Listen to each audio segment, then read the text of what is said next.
The first thing I noticed wasn't the handwriting. It was the silence that came after I read it. Thick gold lettering pressed into heavy paper. Mr. and Mrs. Daniel Rivera request the honor of your presence at their wedding celebration, Villa Maravilla, Los Angeles. And then in smaller print at the bottom, dress code, luxury formal, strictly enforced. My brother had always been good with little details that cut like glass, but that note in his fiancée's elegant script was the sharpest yet.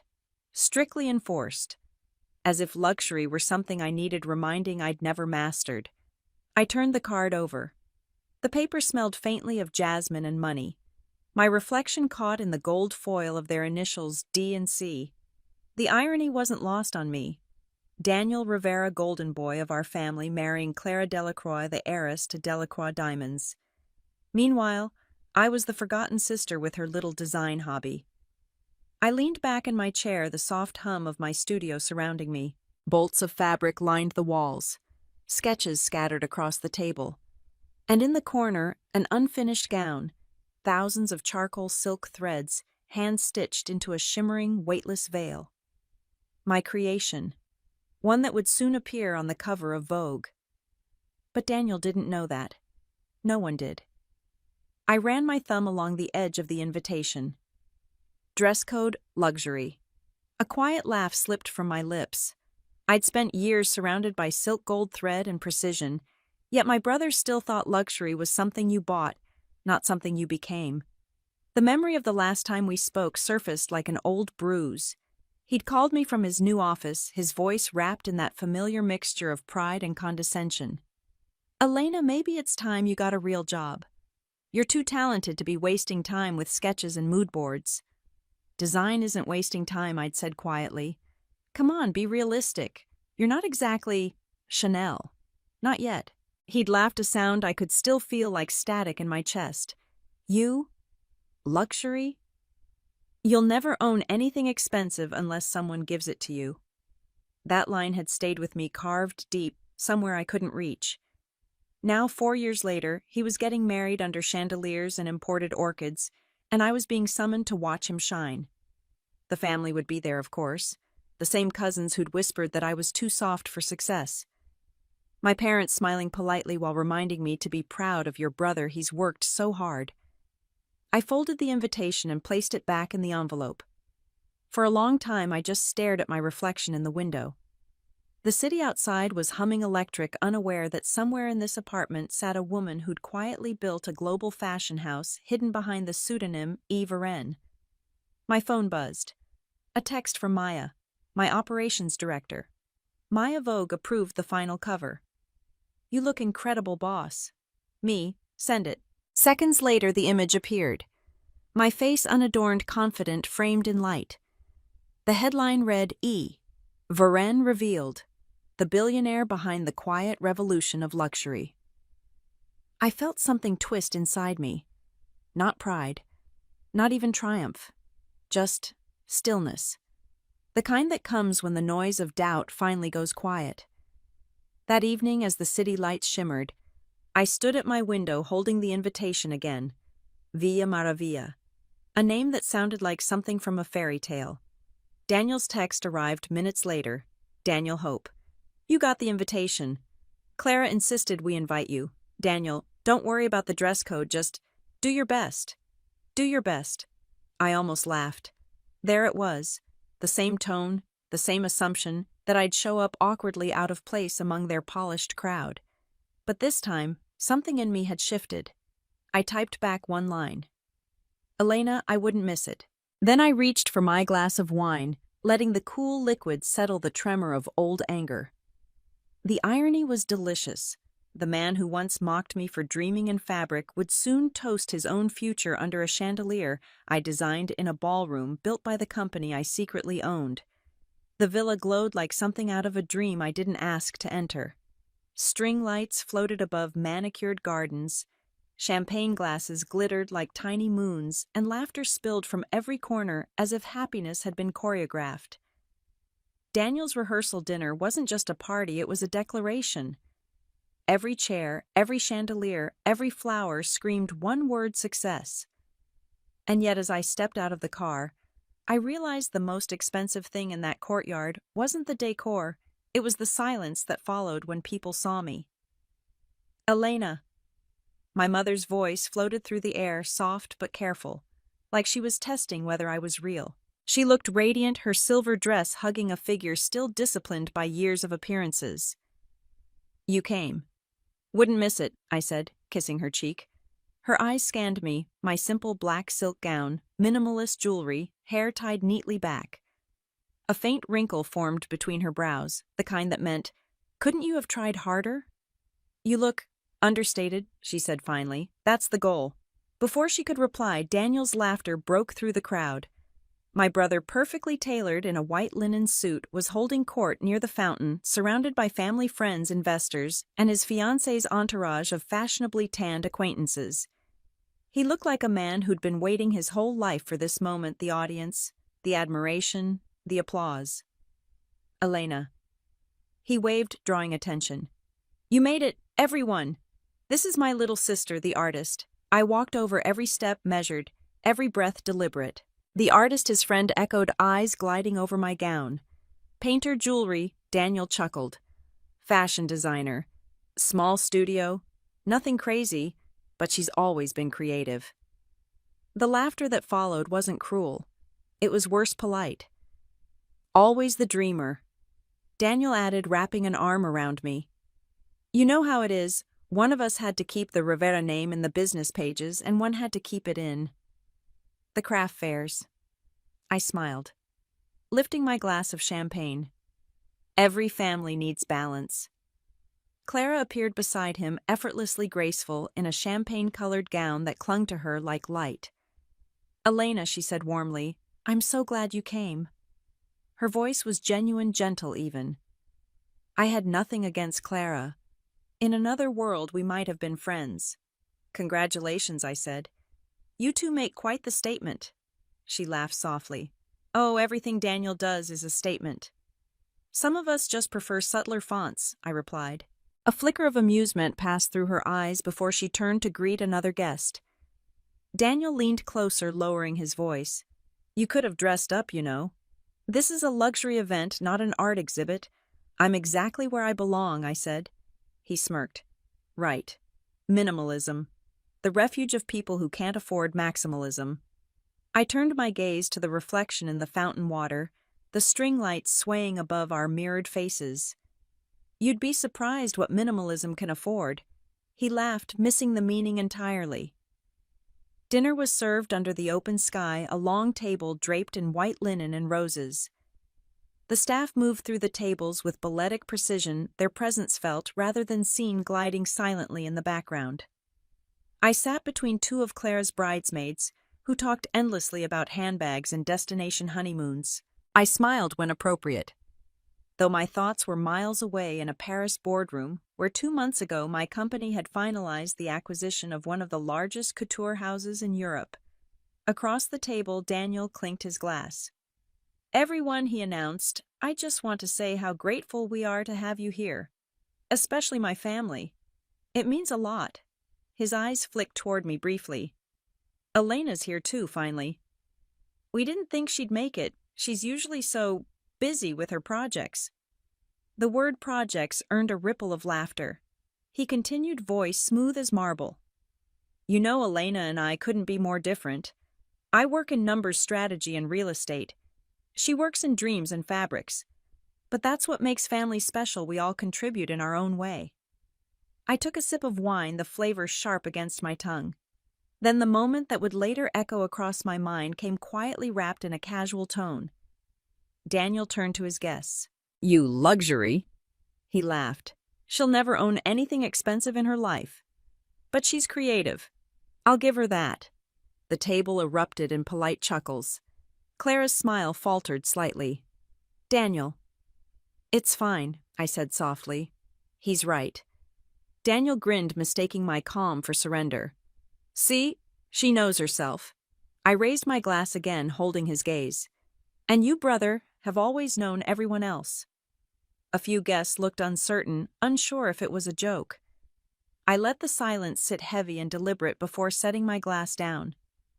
Clara leaned toward Daniel, whispering something I couldn't hear. His smirk softened his eyes, flickering briefly with discomfort. As the evening wound down, I drifted to the edge of the courtyard, away from the noise. The fountain murmured quietly, its reflection trembling under the lights. I felt Maya's text buzz in my pocket. Maya Vogue cover trending already. Comments exploding. Eve Arena's identity finally revealed. You're everywhere. Me good. Timing's everything. Maya. You sure you want to walk into that wedding tomorrow like this? Me especially like this. I tucked the phone away and watched Daniel from a distance. He was laughing again, effortlessly confident, telling a story about how some people just aren't built for success. It didn't hurt anymore. Not like it used to. It just confirmed what I already knew: his world was made of mirrors, not windows. Everything had to reflect him. Clara approached me quietly as guests began to leave. I hope tonight didn't bother you, she said. Daniel has a certain humor. I noticed. She looked down at her glass. He means well. He just doesn't understand subtlety. Most people don't, I said. They confuse it with weakness. Her eyes lifted, meeting mine. You're not weak. Neither are you, I said softly. You just don't know it yet. For a moment, something passed between us, an understanding that had nothing to do with rivalry and everything to do with survival. She smiled faintly. Will you be at the ceremony tomorrow? I wouldn't miss it. Then I'll see you there, she said, turning to leave. And for what it's worth, I think your dress tonight was perfect. Thank you, I replied. It wasn't bought, it was made. Her steps hesitated for half a second before she disappeared back into the light. When the courtyard finally emptied, I found myself alone by the fountain again. The last of the candles flickered against the water. I could hear faint music from the house. Clara's laughter, Daniel's voice, the clink of glasses. I reached into my purse, pulled out the folded invitation, and tore it neatly down the middle. The gold foil split like a vein of light. Then I dropped the pieces into the fountain and watched them drift apart, their reflection breaking in two. My phone buzzed once more. A news alert. Vogue, exclusive Eve Arena revealed, as billionaire designer Elena Rivera. The headline shimmered across my screen like vindication, but it didn't feel like revenge. It felt like alignment, like the universe had finally caught up. I lifted my glass again, whispering into the quiet night, to luxury. The fountain rippled, catching the glow of the villa lights. And to the ones who'll never recognize it when they see it. Tomorrow I would walk into that wedding as the woman my brother believed would never exist. Not to prove him wrong, to remind myself I'd always been right. The sound of the string quartet carried through the morning air like silk in motion. The Rivera Delacroix wedding was everything the society pages had promised: opulent, flawless, and deafeningly proud of itself. Rows of white roses lined the marble steps of Villa Maravilla, crystal chandeliers hung from trees, and a red carpet wound through the courtyard, as if royalty were expected. I stood at the edge of it, all the sun catching the hem of my charcoal gown. Heads turned as I passed, not because I was dazzling, but because I didn't need to be. I was quiet amid the spectacle, a muted note in a symphony of gold. Daniel's friend Marcus Hale spotted me first. Elena Rivera, he said, his smile practiced. Didn't think you'd make it. You look surprisingly elegant. Surprisingly, I asked, meeting his gaze. He chuckled, adjusting his cufflinks. You know what I mean. You clean up well.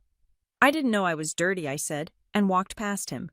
The ushers led guests toward the main courtyard where the ceremony would begin.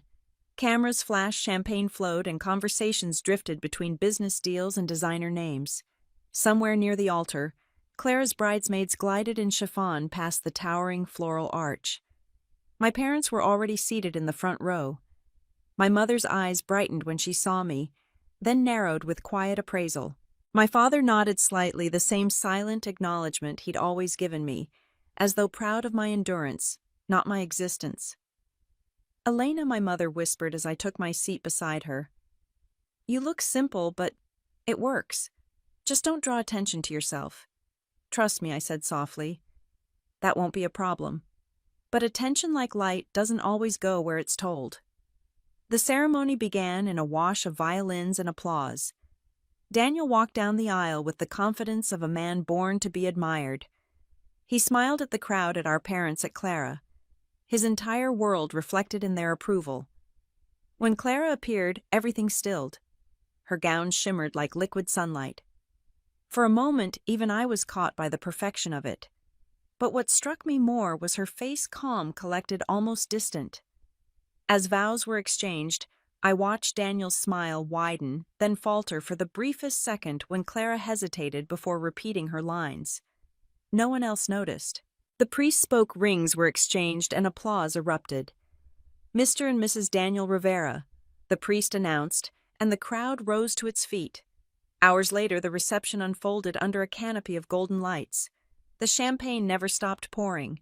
Guests danced, laughed, and took photos in front of a massive floral wall that spelled "The Riveras." I stood by the open bar, swirling a glass of wine, half listening to a cousin talk about his new venture capital firm. "You're still doing design?" he asked, trying to sound interested. "I am," I said. "It must be nice to work with your hands," he said. "Therapeutic." "I find numbers can be too," I replied. "If there are enough zeros." He blinked, uncertain, then excused himself. Across the room, Daniel was in his element, laughing loudly, toasting, holding court. Every so often, his eyes landed on me, as if making sure I wasn't out of place. Each glance was a reminder that to him, I'd always be the shadow of his success. Dinner was served in the grand ballroom, all polished silverware, and the specific muted light from the chandeliers I knew, my firm installed. Speeches began, starting with Clara's father, then Daniel's best man, then my father, whose kind words somehow managed to circle around Daniel's brilliance more than his heart. Then, as if unable to resist, Daniel stood again, glass in hand. "I just want to say," he began, his voice confident, "practiced how grateful I am for everyone here, especially my family." A murmur of agreement filled the room. He turned toward me, smile sharp enough to cut. "You all know my sister Elena, the creative spirit of the family." Laughter rippled softly. "She's always been different," Daniel continued. "While the rest of us were chasing careers, she was chasing ideas. And I have to admit, she's done it her own way. Even if she'll never own anything truly luxurious, at least she has passion, right?" The room went still. A few guests chuckled, unsure. I didn't move. I didn't blink. Then I raised my glass and smiled. "To passion, then. The only thing you can't buy." The laughter died. Daniel's smile twitched. My mother whispered, "Elena, please." But I wasn't angry, just done pretending. I finished my wine in one slow sip and set the glass down. A moment later, Clara's voice sliced through the awkward silence. "Daniel," she said lightly, "you didn't tell me your sister was featured in Vogue this month." He blinked. "What?" She reached into her clutch and pulled out a folded magazine, holding it up for everyone to see. "She's on the cover. The quiet billionaire behind Maison A.L. That's you, isn't it?" The room shifted, the air tightening. Heads turned. Phones lit up as guests searched the headline. A few gasps rippled through the tables. Daniel stared at the magazine, then at me. "This is a joke." Clara handed it to him. "It's not." I watched his fingers tremble as he flipped through the glossy pages filled with images of my designs, my brand, my life he'd never bothered to ask about. "Elena Rivera, founder and CEO of Maison A.L." He read aloud, voice breaking slightly. "Valued at several billion." He looked up at me, pale. I tilted my head. "You were saying something about luxury." No one laughed this time. Clara's father cleared his throat. "Impressive, Miss Rivera." "Thank you," I said simply. Daniel dropped the magazine onto the table, his jaw tight. You could have told me." "Why?" I asked softly. "So you could measure it." The silence that followed was deafening. Cameras that had been focused on the couple now pointed toward me. The orchestra, unsure what to do, began playing again, filling the tension with strings and nerves. I turned to leave, my mother calling after me, but I didn't stop. I walked through the garden, the cool air brushing against my skin. From behind me, laughter resumed, forced and uneasy. At the edge of the courtyard, I paused, looking back once. Daniel was still standing by the table, magazine in hand, his smile gone completely. The villa lights glimmered behind him, golden and hollow. I breathed in, steady and quiet. They said I'd never own anything luxury, I whispered. Maybe they were right, because what I own isn't in the room. I lifted my eyes toward the night sky, the stars scattering above like sequins too far for anyone to buy. It's in the silence, I said, and the silence is mine. The morning after the wedding, the city felt quieter than it should have. My phone buzzed, nonstop news outlets, reporters, investors, even old classmates who hadn't spoken to me in years. Every headline said the same thing: Vogue cover reveal, Elena Rivera, the hidden billionaire behind Maison El. I stared at the screen, coffee cooling beside me. The photo from the wedding had already gone viral, me standing there in that charcoal gown, calm, while my brother's face turned white. The caption underneath: the moment the tables turned. Maya called. So the internet's on fire. Do we celebrate or hide? Neither, I said. We let it burn. She laughed softly. You know, there's something poetic about the timing. You didn't just crash a wedding, you rewrote the guest list of who matters. I didn't plan the reveal for that night, I said. But I'm not sorry it happened. Neither am I, she said. The team's proud. The market's reacting like we just merged with destiny. I smiled faintly. Destiny doesn't merge. It reclaims. By noon, every fashion outlet wanted a quote. One interviewer even left a voicemail saying, "We'd love your reaction to your brother's comments about never owning anything expensive." I deleted it. Daniel hadn't called. But my parents had. My mother's voice was thin and sharp like glass about to crack. Elena, what did you do? The family is humiliated. I told the truth, I said. At your brother's wedding, she hissed. In front of everyone, I didn't say anything. I just existed. That's worse, she snapped. You made him look small. He did that himself. There was silence. Then a sigh that carried years of exhaustion and pride tangled together. You've always had to prove something. No, I said quietly. I just stopped pretending I didn't already have it. By evening, Daniel finally called. The moment I saw his name flash on the screen, I knew he wasn't calling to apologize. I answered anyway. Elena, he said, his tone brittle. What the hell was that? You mean last night? Yes, last night. His voice cracked. You humiliated me in front of everyone. I didn't say a word. You didn't have to. You let Clara wave that magazine around like a trophy. Maybe because she was proud. You knew it would go public that day. I paused. Actually, Vogue controls their own release schedule. But if I had known, I wouldn't have stopped them. He went silent for a long time. When he finally spoke, his voice had dropped to a whisper. You could have told me. Would it have changed anything? He stopped. You should have trusted me. I let out a quiet breath. You once said I'd never own anything luxury. Why would I trust someone who measures love in price tags? That was a joke, he said weakly. No, Daniel, I said. It was a mirror. After the call, I went to the window. The city glittered below, all steel in motion, and somewhere in that expanse was my brother, still powerful, still envied but suddenly human. Maya texted again. Maya. The board wants a press conference. They say transparency will strengthen the brand. Me, not yet. We let the market read between the lines. Maya. You really believe that? Me, I built an empire on it. The next day, Clara called. Her voice was calm, softer than I remembered. I wanted to say thank you, she said. For what? For not reacting last night. Daniel, he's embarrassed, but I think he needed to see that. I didn't do it to teach him a lesson, I said. I know, but sometimes lessons don't need teachers, they just need witnesses. I smiled faintly. You're wiser than he deserves. She hesitated. Are you all right? I'm fine. You didn't look angry, she said. You looked free. That's because I was. She was quiet for a moment. You know, the whole room realized something last night. Money doesn't look like they thought it did. Good, I said. Maybe it'll make them stop confusing wealth with worth. Later that evening, I met Maya at the Maison Ale headquarters, a converted warehouse overlooking the Pacific. The air smelled of salt and iron and new beginnings. You realize Maya said your brother just made you the most talked about name in luxury. Fitting, I said. He's always been good at marketing, just not for himself. She grinned. Are you going to answer any of the interview requests? Not yet. Let them talk first. Then we'll decide which stories are worth owning. Maya studied me for a moment. You're calm.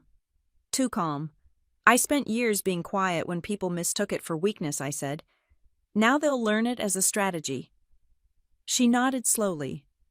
What happens when Daniel calls again? He will, I said. When the noise fades and the silence starts to sound like truth. That night I walked along the balcony, the ocean black and endless beneath me. I thought about the girl I used to be, the one who'd sit in this very city sketching dresses no one would see, sewing dreams into fabric she couldn't afford to wear. Daniel used to call those years lost time. But now I realized they were the only years that had truly built something. He'd built walls of validation. I'd built a foundation of peace. And when his walls cracked, mine stood still. By midnight, the city had gone quiet again. I poured myself another glass of wine and scrolled through the latest headlines. One caught my eye: the quiet revolution of Elena Rivera. How the woman her brother mocked became the face of a new kind of luxury. I read the line twice, then set the phone down. Luxury, quiet, revolution. 3 words that had once lived in different worlds now bound together in mine.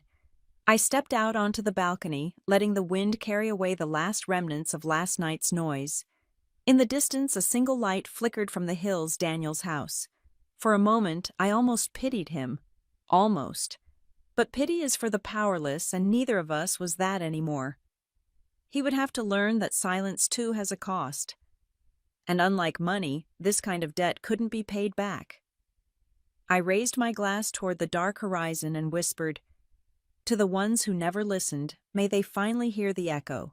The letter arrived 2 weeks after the wedding, slipped under my office door in a cream envelope with no return address. I almost didn't open it until I saw the seal embossed on the flap, Vivian Rivera Estate. My grandmother's name. Inside was a short note, written in our family attorney's tidy handwriting. Miss Rivera, your grandmother's private addendum has been unsealed. It pertains to both you and your brother. Please come to the office at your earliest convenience. I stared at the words for a long time. My grandmother had been gone for years, but even from the grave, Vivian Rivera had a way of choosing her timing perfectly. By noon, I was sitting in the wood-paneled office of Harold Bishop, her longtime lawyer. The room smelled of leather and lemon polish, just as it had when I was a child, and my grandmother brought me along to learn how the world really works. Miss Rivera, Harold said, adjusting his glasses, thank you for coming. I nodded, folding my hands on the polished table. You said this was about my grandmother's will. There's an additional clause she left sealed until specific family circumstances occurred. I smiled faintly. Let me guess. Public humiliation and champagne. He didn't smile back. In essence, yes. The clause states that should any direct heir of Vivian Rivera publicly disgrace another member of the family, their inheritance shares, assets, and voting rights shall be transferred to the aggrieved party. I froze. Transferred completely, he confirmed. Effective immediately upon verification. I didn't need time to process. The shock quickly gave way to a cold, clear recognition of my grandmother's genius. She had always been a master strategist. Verification, meaning last week's wedding and the words, she'll never own anything expensive. He nodded once. It meets the criteria. A strange, sharp silence filled the room, so I said slowly, my brother has just forfeited everything. Technically, yes, and that everything now belongs to me by the letter of the law, and your grandmother's intention, yes. I exhaled, staring at the window where sunlight painted thin lines across the floor. For a moment I thought of my grandmother, sharp, brilliant, the only woman who ever told me that kindness and power weren't opposites. She had seen what our family could become if left unchecked. She always saw further than the rest of us, I murmured. Please prepare the papers. I'll need to review the transfer documents immediately. Harold gave a small nod. She believed in poetic justice. That night I sat alone in my apartment, the city buzzing outside like an orchestra of distant ambition. The documents were spread across my table, proof that everything Daniel valued was now mine. The Rivera Holdings shares the company properties, the estate. It didn't feel like victory. It felt like an inevitability I was now responsible for. My phone buzzed again. Maya, of course. Maya. What did the lawyer say? Me. The company's mine now. Legally and symbolically, Maya. That's huge. How do you feel? Me. Like I inherited a storm. She called immediately. A storm can be redirected, she said. You could turn Rivera Holdings into something real, ethical, human. I could, I admitted. But it means facing Daniel again. Then face him. Just not as his sister this time, as his equal. The following morning, I arrived at the Rivera Holdings building for the first time in 5 years. The last time I'd been there, I'd been an intern fetching coffee for executives who barely remembered my name. Now the security guard called me Miss Rivera with reverence as he handed me a guest pass. In the elevator mirror, I caught my own reflection. Calm. Collected. I'd worn a white suit, not loud, not soft, just honest. When the elevator doors opened on the top floor, Daniel's assistant looked startled. Miss Rivera. I didn't know you had an appointment. I don't, I said. But I have a right. I walked into his office without knocking. Daniel looked up from his desk, his expression somewhere between anger and exhaustion. You're kidding. Good morning, I said evenly. We need to talk. He leaned back, forcing a smirk. If this is about the wedding, it's about the company. He frowned. The company. I placed the folder on his desk. Our grandmother's clause was triggered. You publicly disgraced me, Daniel. Everything you own under her estate now legally belongs to me. He laughed. Actually, I laughed. You're insane. Ask Harold Bishop, I said. The papers are filed. His laughter faded. You're serious. Completely. He flipped through the pages, his face draining of color. This can't be real. It's as real as the words you said. He looked up at me, eyes hard. You planned this. I shook my head. No, you did. For a long time, neither of us spoke. The air between us felt heavier than the entire building. Finally, he dropped the folder onto the desk. So what now? He asked bitterly. You throw me out. Take everything, parade around as the moral victor. I don't need to parade, I said quietly. I just need to rebuild what you turned into a mirror for your ego. His jaw tightened. You think you're better than me? I think I'm freer than you. He stood abruptly, fists clenched. You have no idea what it takes to keep this family respected. Respect isn't fear, Daniel. It's earned through integrity. Spare me the philosophy, he snapped. You've always been jealous of what I cut in, approval, noise, power, built on humiliation. He fell silent. Grandma saw it coming, I said softly. She left us both a choice, grow up or destroy each other. You made yours. When I left his office, the entire staff was watching through glass walls. No one said a word. By the time I reached the lobby, I could feel the shift in the air, the whisper that something had changed. Outside, the sun had begun to set, spilling gold across the pavement. I pulled out my phone and texted Maya. Me? It's done. Maya, how'd it go? Me? He laughed. Then he realized he couldn't. That night I stood on my balcony overlooking Los Angeles. Somewhere in the distance, the Rivera building stood like a monument to arrogance and old money. Soon it would be something else, something built on the kind of quiet that heals, not humiliates. I lifted my glass toward the skyline. To Grandma I whispered, the only woman who knew that justice doesn't shout. The city lights flickered below, and for the first time in years, the night felt like mine. The conference room was colder than I remembered. Daniel sat at the head of the long glass table, staring at the documents spread before him. The city skyline glittered behind him, beautiful and indifferent. This is a joke, he said, voice rough. It has to be. Across from him, our family's attorney Harold Bishop adjusted his glasses. "It's quite the opposite, Mr. Rivera. The clause is legally binding. Your grandmother's signature ensures it." Daniel's eyes flicked to me. "And you're really going through with this?" "I didn't go looking for it," I said calmly. "It came to me." He laughed once, low and humorless. "And you couldn't wait to sign it, could you?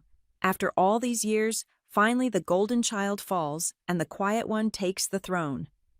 I didn't answer. I'd learned long ago that silence cuts sharper than any argument.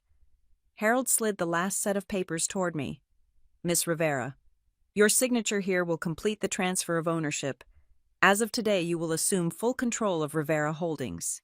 The pen felt heavy in my hand. I glanced at Daniel. His jaw was tight, but beneath the anger was something else, fear. I signed. My hand was steady. Harold gathered the papers, stacking them neatly. "It's done," he said. "Effective immediately."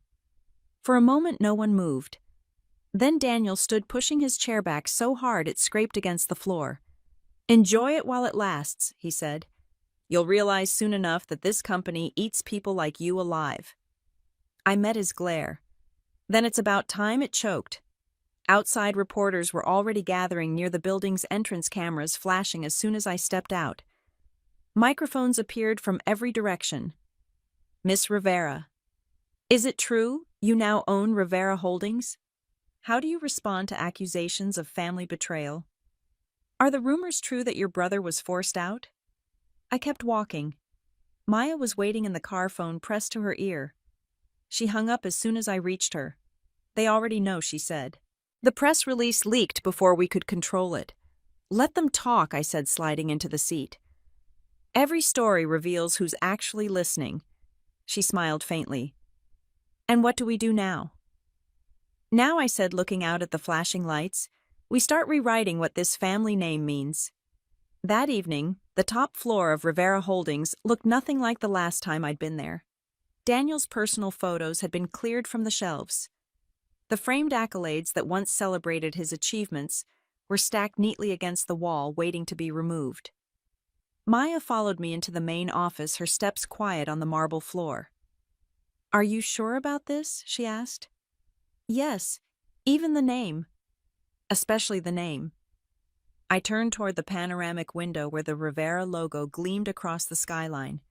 For decades, it had been a symbol of elitism, of a family that measured success in exclusion. "Take it down," I said. "Replace it with something new." "What do we call it?" she asked. "Maison El Rivera," I said. "Grandmother's legacy, not Daniel's shadow." Later that night, the board gathered for an emergency meeting. The faces around the table were a mix of confusion, skepticism, and curiosity. One of the older members, Mr. Cole, cleared his throat. "Miss Rivera, with all due respect, we've worked under your brother's leadership for years. What makes you think you're qualified to run this company?" I met his gaze without flinching. "Because I built a global brand from nothing. Because I understand how value is created, not inherited. And because this company has been surviving on arrogance and old money instead of innovation." Another board member frowned. "You're changing everything overnight. Investors don't like instability." "Instability," I said quietly. "You've been calling it tradition. I'm just giving it a name that's honest." A murmur spread across the table. Maya stood beside me, handing out folders containing a presentation. "You'll find the new strategic outline inside sustainability, transparency, mentorship programs for women in design. Miss Rivera's goal isn't to destroy Rivera Holdings. It's to give it a future." Cole looked at me again, studying my expression. "And your brother Daniel made his choices," I said. "I'm making mine." When the meeting ended, I stayed behind, standing alone in the empty boardroom. The city lights reflected against the glass table, duplicating themselves infinitely. For a long time, I didn't move. Then in the reflection, I saw Daniel standing at the doorway. He didn't come inside. He just watched me for a moment before saying, "You got what you wanted." I turned slowly. "No, Daniel. I got what Grandma wanted." He laughed bitterly. "Don't fool yourself. You think changing the name makes you different? You're still a Rivera." "I know," I said. "That's exactly why it has to change." He shook his head, eyes burning. "You'll regret this. You can't rewrite blood." I stepped closer, stopping just short of him. "Maybe not, but I can choose what to build next." He didn't answer. He just left the door closing behind him with a hollow click. Hours later, I was still there alone in the office. The city stretched below like a river of gold. I thought about my grandmother, how she'd once said that power isn't about control, it's about stewardship. That the ones who hoard it lose it fastest. She'd known this day would come. She'd known what kind of man Daniel would become and what kind of woman she was raising me to be. I walked to the window, touching the cool glass. The Rivera name glowed faintly on the building across the street. Soon it would come down. And when it did, something quieter would rise in its place. Maya's text arrived just then. "Maya, the new signage is approved. Want to see the mock-up? Me know. Surprise me tomorrow." I set the phone aside and poured myself a final glass of wine. Daniel had been right about one thing: this company did eat people alive, but it had never tasted someone who'd learned to survive in silence. I lifted the glass toward the skyline. "Here's to legacy," I whispered, "and to the ones who never saw me coming." The video had circled the globe before dawn. By morning, Rivera Holdings was in crisis. News anchors dissected Daniel's words, his smug laughter, the now infamous quote, "She'll never own anything expensive." Every network replayed the moment Clara lifted the Vogue cover, my face illuminated under the ballroom lights. I arrived at headquarters in a lobby that felt unnervingly quiet. No greetings, no chatter. Just the whisper of polished shoes against marble and the sound of pride cracking behind closed doors. The receptionist stood up as I passed. "Good morning, Ms. Rivera." That was new. The top-floor boardroom overlooked the city like a cathedral of glass. Every member of the Rivera board was already seated when I entered, men and women who for years had smiled politely while dismissing me as the quiet Rivera. Now none of them could look me in the eye. "Ms. Rivera," said Mr. Cole, the interim chairman, adjusting his tie with shaking hands, "thank you for joining us. These developments have caused concern among our investors." "Developments?" I asked, setting my bag down. "You mean the part where the world discovered that Rivera's favorite punchline is the owner of a billion-dollar fashion house? No one dared to laugh." He cleared his throat. "We simply need clarification on your role within Maison AL and what this means for Rivera Holdings moving forward." I folded my hands on the table. "It means transparency. It means the Rivera name finally stands for more than arrogance." A few exchanged uneasy glances. Across the table, Ms. Alcott, the only woman who'd ever defended me in this room, spoke up softly. "Elena, this company has survived scandal before. But this is different. The world sees Daniel as a symbol of everything broken about wealth." "And you think that's my problem to fix?" I asked. She hesitated. "You're part of the legacy too." "I am the legacy," I said. "Just not the kind he built." The room frozen. Then I opened the folder in front of me and slid a stack of papers across the table. Maison AL has quietly acquired 15% of Rivera Holdings stock over the past 2 years through subsidiary investments and blind trusts. As of yesterday, I'm the largest single shareholder. Gasps broke the silence. Someone muttered a curse under their breath. Mr. Cole blinked rapidly. "You can't be serious." "Completely," I said. "This company has been running on borrowed dignity. I intend to return what's left of its soul." A younger board member, Daniel's old protege, leaned forward, his voice sharp. "You're here because you went viral, not because you're qualified to run an empire." I smiled just slightly. Funny. I heard the same thing when I started Maison L. 8 years later, that viral girl owns half the luxury market you're still trying to enter. He looked down. "This isn't a coup," I continued. "It's a correction. Rivera Holdings has been bleeding integrity for years: fake exclusivity, empty philanthropy, boardroom nepotism. I'm here to stop the hemorrhage." The words landed like glass shattering. Even Ms. Alcott stared at me differently now, not with doubt, but with something closer to respect. Mr. Cole finally broke the silence. "What exactly are you proposing?" I walked to the window and looked down at the city pulsing below us. A merger. Maison AL will absorb Rivera Holdings as a subsidiary, effective immediately. Daniel will step down for an indefinite leave of absence. In his place, I'll lead the restructuring committee. We'll focus on ethical investment, equitable leadership, and creative reform. That's madness, one man blurted. No, I said, turning back. It's evolution. Then I pressed a button on the conference screen. The display lit up with signatures shareholders who'd already voted in favor of the transition. 52%. The majority. The younger member's jaw dropped. You've already secured the votes, I nodded. Some of us plan before the fire starts. For a moment, the only sound was the rain tapping faintly against the windows. Then Ms. Alcott exhaled, almost smiling. Your grandmother would have been proud. I hope so, I said. She believed family wasn't about inheritance. It was about what you do when no one believes in you. When the meeting adjourned, no one stood to shake my hand. They just sat there stunned as I gathered my papers and walked out. The hallway felt longer than usual, quieter too. The Rivera crest on the wall caught the light as I passed. For the first time, it didn't make me angry. It made me curious what it could become. Maya was waiting in the corridor with a knowing grin. Well, it's done, I said. You just dethroned a dynasty. I shook my head. No, I restored one. She followed me to the elevator. The press is outside. They're calling this the Rivera Reclamation. Let them call it whatever they want, I said. The truth will last longer than the headlines. As the elevator doors closed, I caught my reflection in the mirrored panel, steady, grounded, unafraid. Outside, the flash of cameras exploded against the rain. Reporters shouted questions, microphones thrust forward.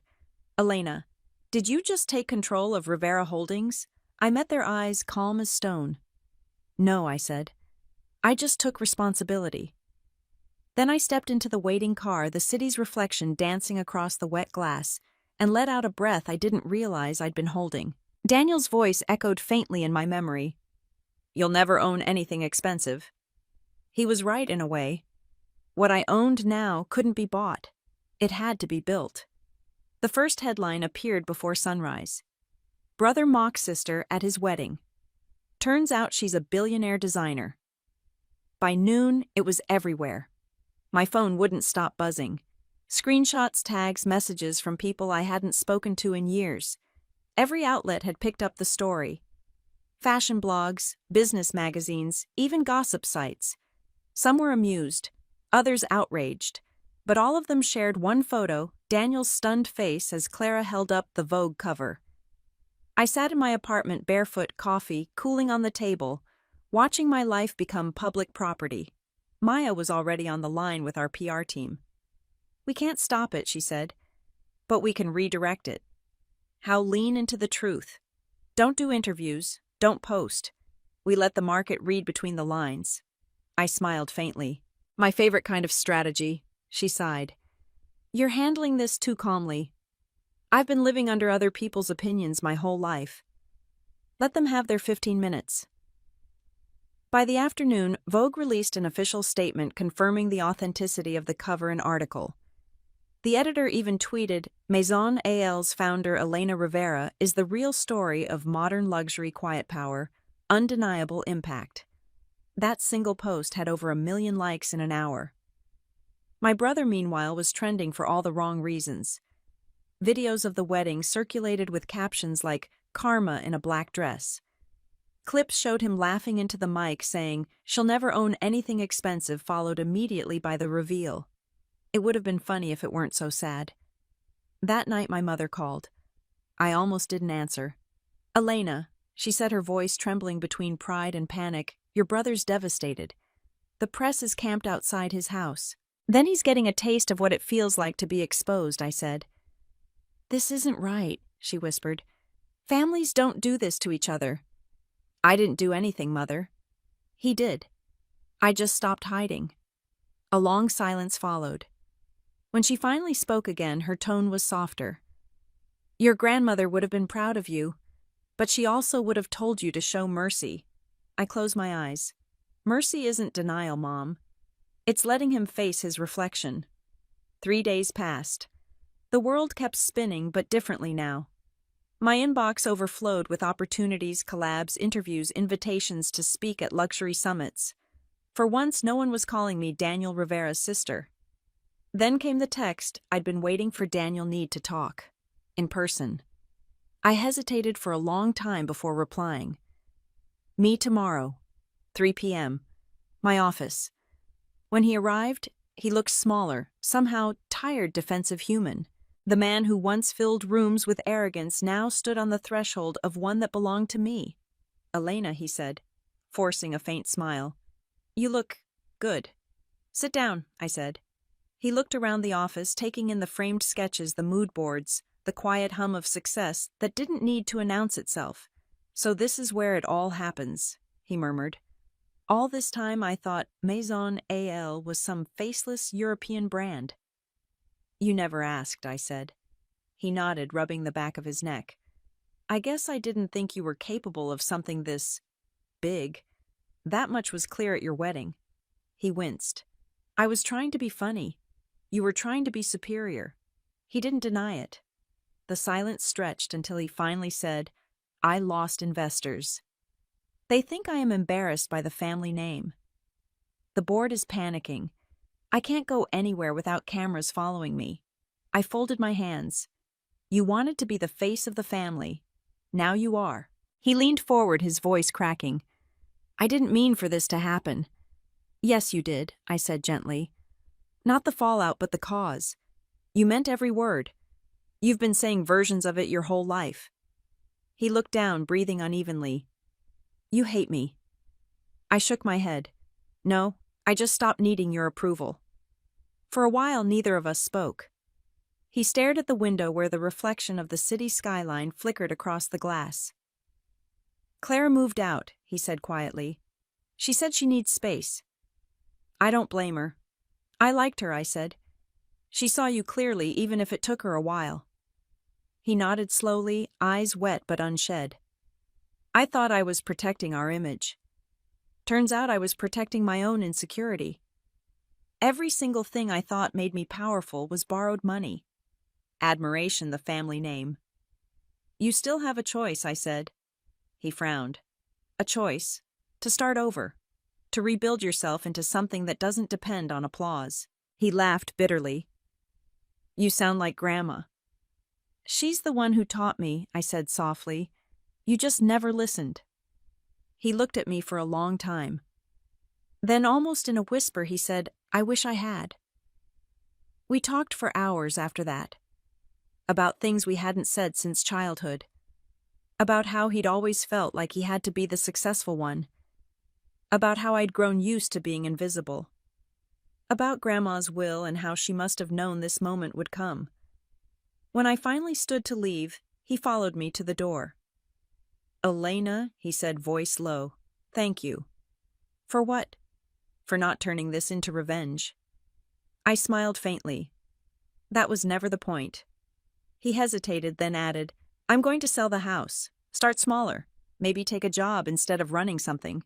That's good, I said. Small teaches what big forgets. Driving home, I felt a strange stillness settle over me.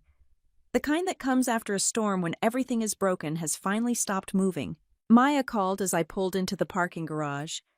So did he throw things or cry? Neither, I said. He listened. Miracles do happen, she said dryly. You okay? Better than okay, I said. For the first time, I don't feel like I'm reacting. I'm just existing. That's rare, she said. Keep it. That night I couldn't sleep. I sat on my balcony, the wind soft against my hair, scrolling through the endless sea of commentary online. Some people called it justice. Others called it a tragedy. But I knew what it really was, balance. For years, Daniel's voice had been the only one our family listened to. Loud, charming, sure. Mine had been the quiet one in the background, ignored, until it became impossible to silence. Now the world has heard it. And I realized I didn't need revenge. All I'd ever needed was for the truth to echo louder than his laughter. I closed my phone, let the night settle around me, and whispered to the stars, he said I'd never own anything luxury. But what I own now can't be bought. The day the headlines began to fade was the same day Daniel finally disappeared from the spotlight.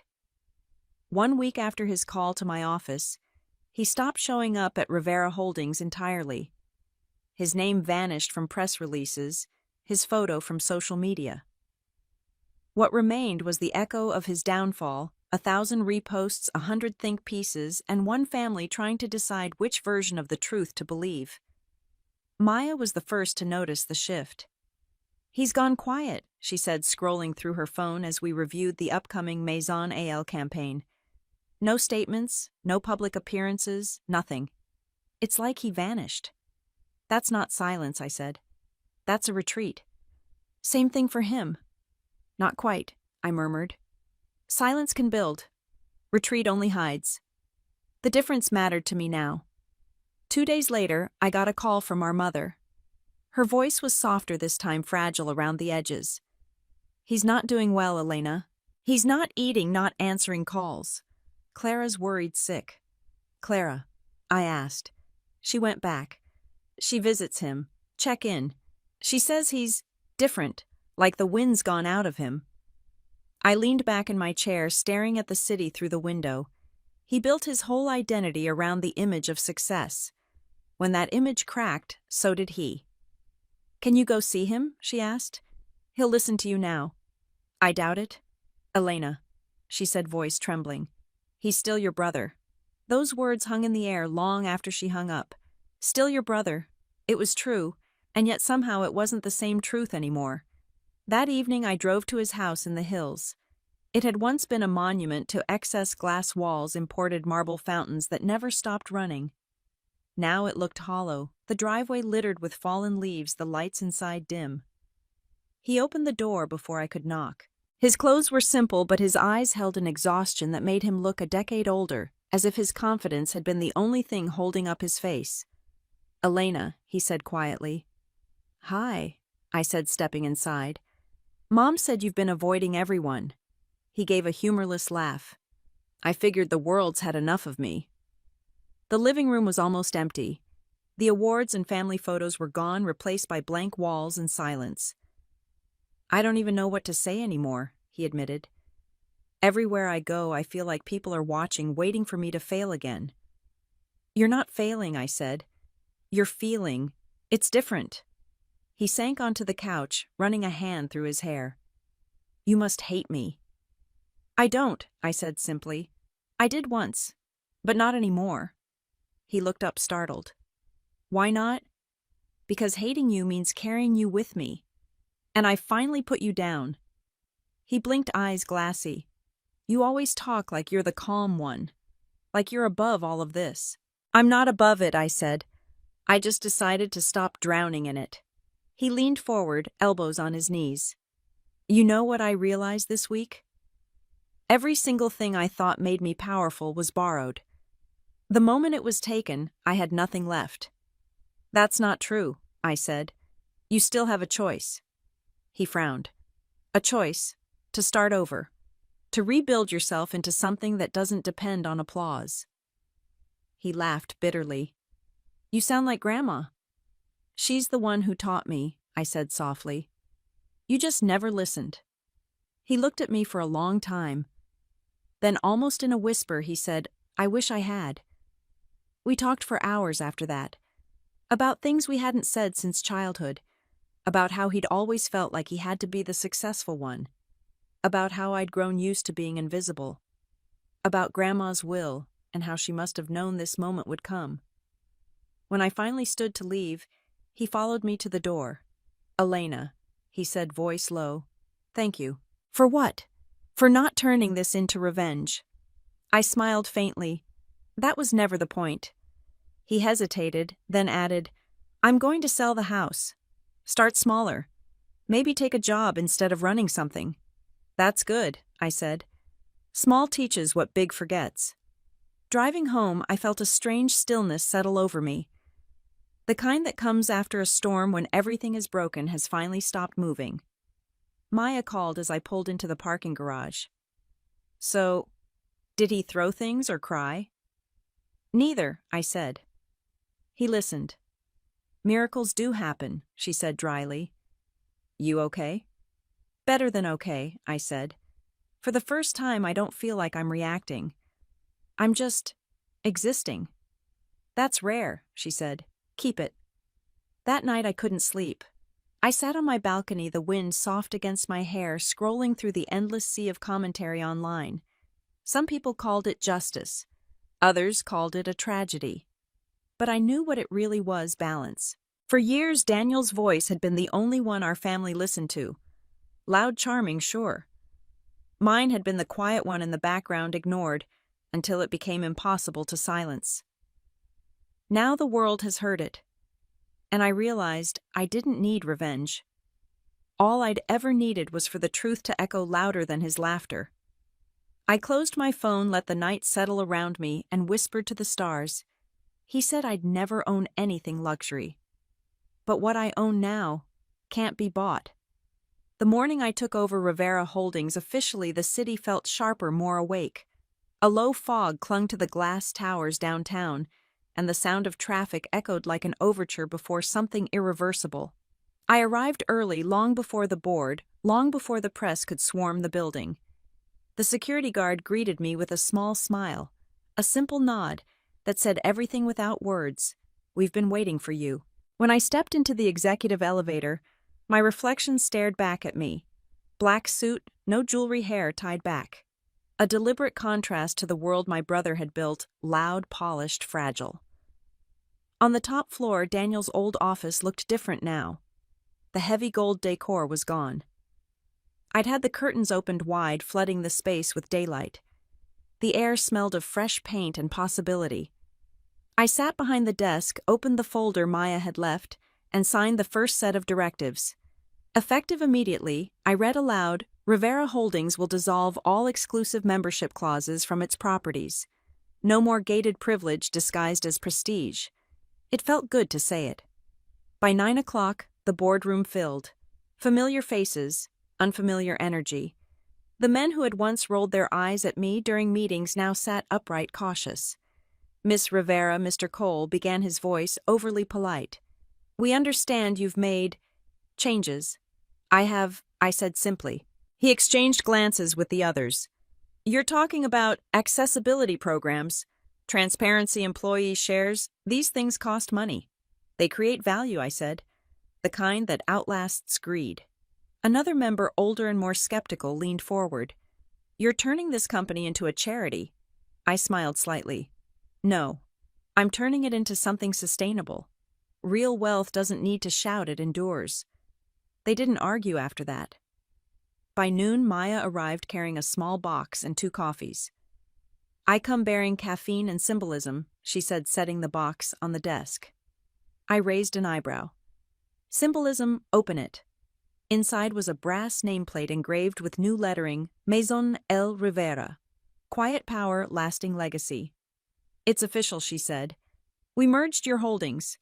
Rivera is now part of Maison AL. I ran my fingers over the engraving. The name felt balanced now, 2 worlds stitched into one. She would have liked this, I murmured. Grandma, I nodded. She always said our family name was a tool, not a trophy. Daniel forgot that. Maya smiled faintly. You didn't. She sat down across from me. You realize the press is still spinning the wedding scandal narrative. They're obsessed. You could clear it up with one statement. I shook my head. No statements. Let time do what anger never could.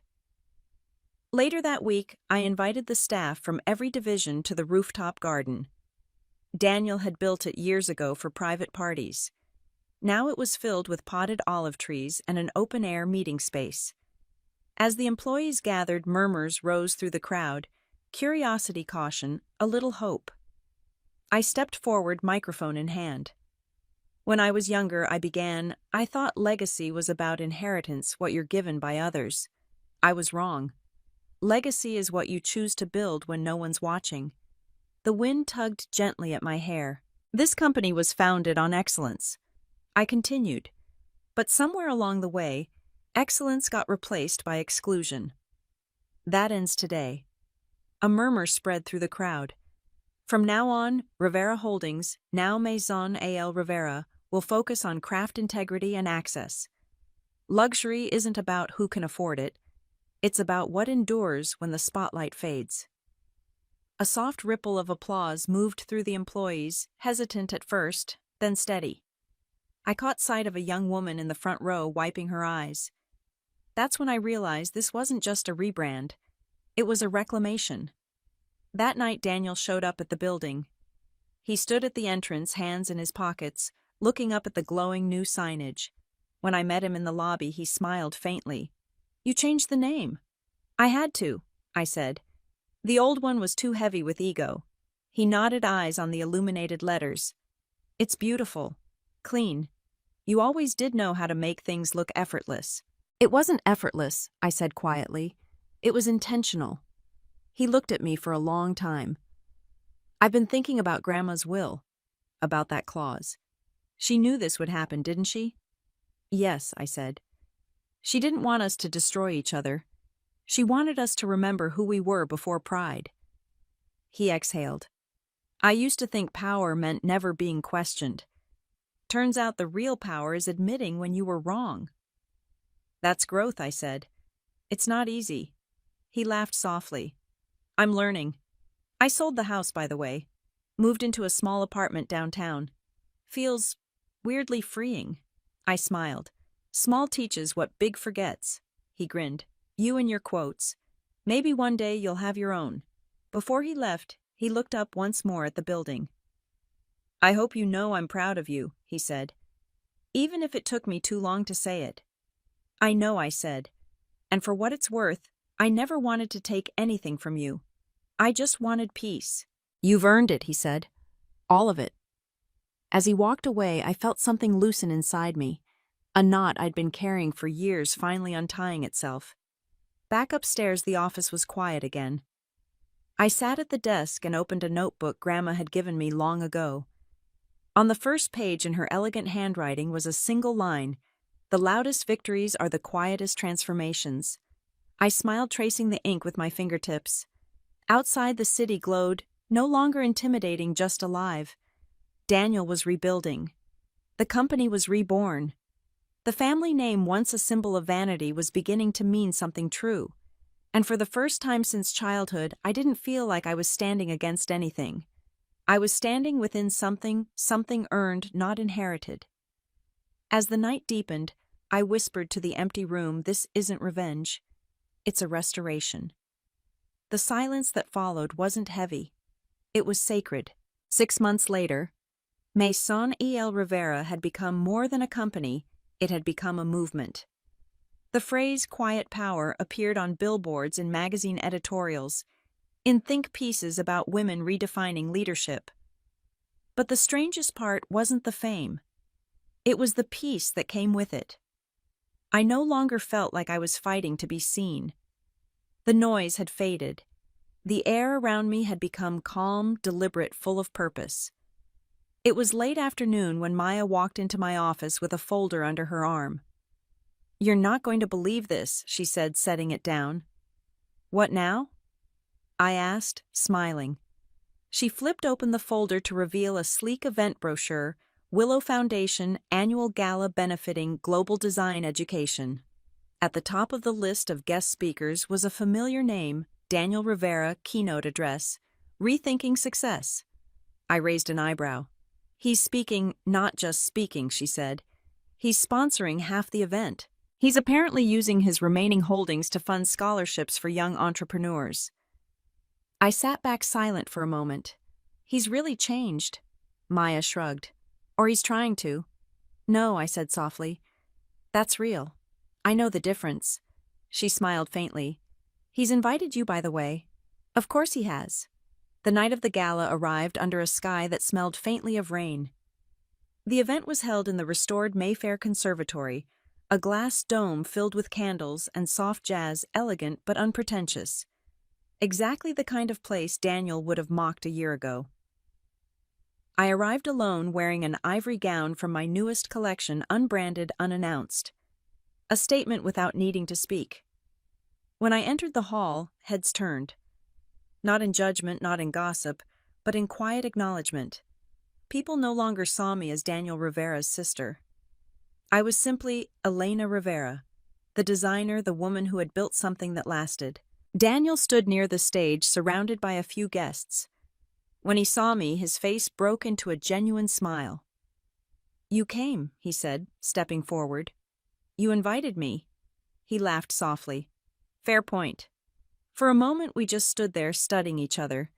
He carried himself differently, like a man who had finally put down a heavy invisible crown. "You look good," I said. "So do you," he replied. "You always did. I just didn't know how to see it." I smiled faintly. "That's because you were looking for reflection, not truth." He nodded, accepting the words without argument. "I read Grandma's journal last month," he said suddenly. "Harold gave it to me. She wrote about both of us. She said she wanted to see which one of her grandchildren would learn the meaning of grace first." I laughed softly. "So it was a test." He grinned. "Apparently we both failed early." "True," I said. "But maybe we passed late." He looked around the room, his expression thoughtful. "I built my life on being seen. You built yours on staying unseen. Turns out the world needed both stories to understand the full picture." "Balance," I said quietly. "It always comes back to that." When it was time for his speech, I sat near the front. The room fell silent as Daniel walked to the podium, adjusting the microphone. "I used to think success meant standing at the top," he began. "That the goal was to be admired and viewed untouchable. But the higher I climbed, the less I could hear anyone else." The crowd listened rapt. It took me losing everything to realize that success isn't about who stands above, it's about who stands beside. My sister taught me that. All eyes turned toward me. I didn't flinch. "She's the reason I'm here tonight," he continued. "Because she reminded me that power without humility is just noise, and noise fades. But character quiet and steady lasts." The applause that followed was gentle but sincere. Not the roaring, performative kind. The real kind, the kind that means something. After the speeches, as guests began to leave, Daniel joined me by the exit. "Thank you for coming," he said. "I wouldn't have missed it." He smiled. "You know Grandma's clause. I used to hate her for it. I thought it was cruel. But now I think it was mercy disguised as punishment. It was her way of saving us from ourselves." "Yeah," he said quietly. "And maybe from the versions of us that never should have existed." We stood there for a moment, listening to the rain tapping against the glass dome. "Do you think she'd be proud?" he asked. I smiled. "She'd say it took you long enough." He laughed a real, unguarded laugh. It had been years since I'd heard it. Later that night, after the guests were gone and the candles burned low, I wandered through the empty hall alone. The reflection of the city shimmered against the wet glass, and for a moment I saw two silhouettes in the glow, mine and Daniel's, standing side by side. We weren't the same people who had once fought over inheritance, image, or pride. We weren't rivals anymore. We were mirrors finally reflecting something worth keeping.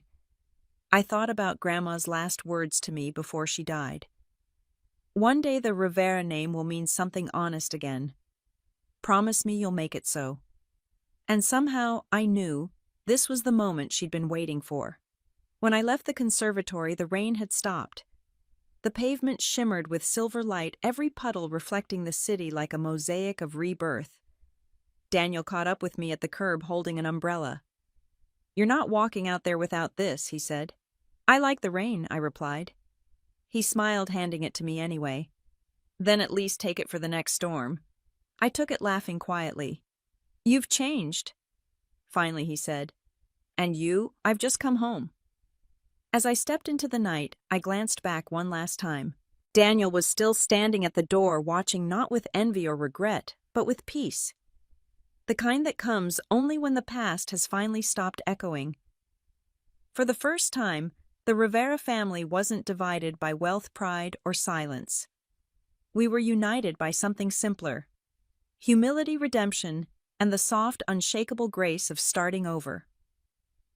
A year had passed since the night Daniel and I stood beneath the glass dome of the Mayfair Conservatory. The Rivera name had settled into something I never expected: quiet respect.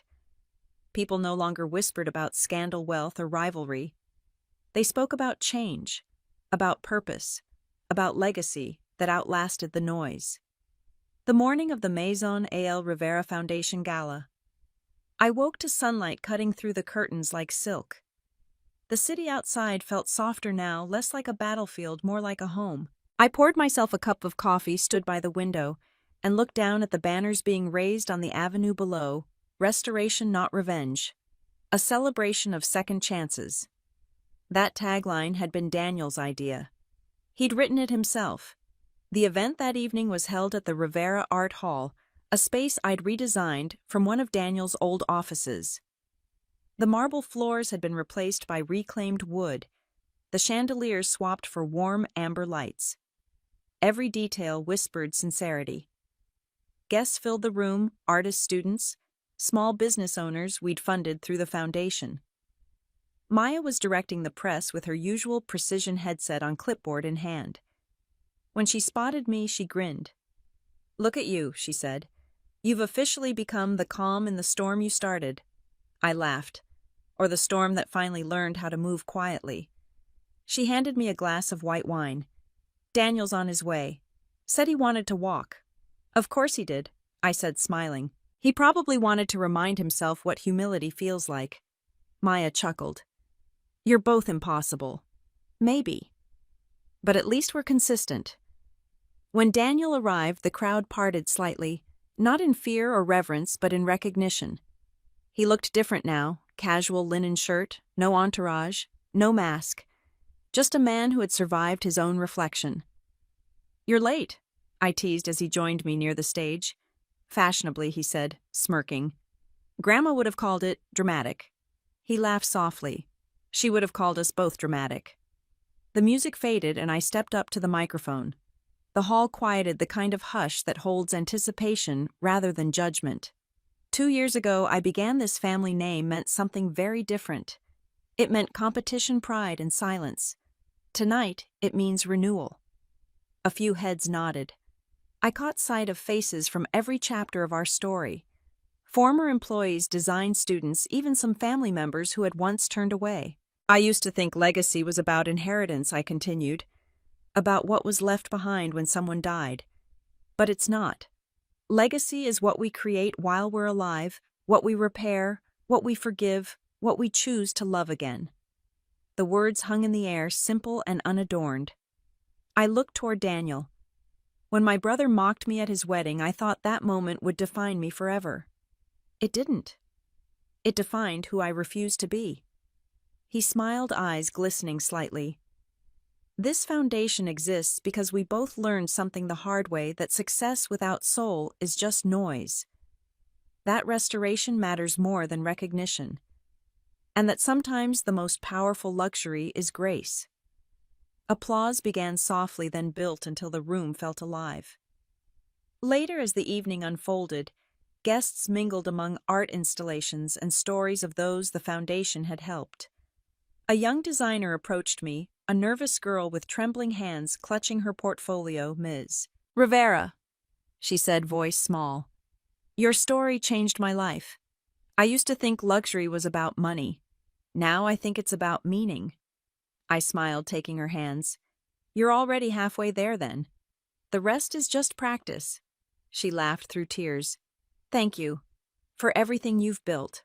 I watched her walk away, the crowd closing around her like a tide of possibility. That moment was worth more than any award, any headline, any spotlight. When the night wound down, Daniel and I stepped outside to the terrace overlooking the city. The air smelled faintly of jasmine and rain. "You spoke beautifully," he said. "So did you," I replied.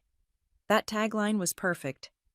"Restoration, not revenge," he repeated softly. "It sounds like something she'd write." "She did," I said. "In one of her old letters. I just finished it for her." He looked up at the skyline, lights flickering like stars caught in motion. "You think she'd be proud of us? She'd say we finally understood the assignment." We both laughed, quiet and unguarded. Then Daniel reached into his pocket and handed me a small velvet box. "I was going to give you this later," he said. Inside was Grandma's silver bracelet, the one she'd worn her entire life. I ran my thumb over the tiny etching on the inside. "Patience builds what pride destroys." "She left it to me," he said, "but I think it belongs to you now." I looked up, tears catching in my throat. "You sure?" He nodded. "You're the one who kept her promise." I clasped the bracelet around my wrist. It felt lighter than I remembered, like forgiveness itself. When I returned inside, Maya was waiting with a smile. "They're asking for a closing statement," she said. I stepped back onto the small stage, the lights dimmed low. "Before we end tonight, I said I just want to say this. I used to think revenge was satisfying. But it fades. What lasts is restoration, the quiet act of rebuilding what was once broken. Thank you for helping us build something that lasts." The applause that followed wasn't thunderous. It was soft, human, and full of truth. Hours later, after everyone had gone, I stood alone in the empty hall. The last of the candles flickered against the walls, casting long golden shadows. I whispered to the quiet room, "It's done, Grandma. We did it." The air shifted, gentle like breath. Outside, the city shimmered beneath the first flakes of snow. I stepped onto the balcony, lifted my face to the cold air, and let the silence settle over me. For the first time, it didn't feel like an ending. It felt like an arrival. If you followed this story, tell me, what would you restore if pride hadn't gotten in the way? Leave your answer below. Maybe your story begins here too.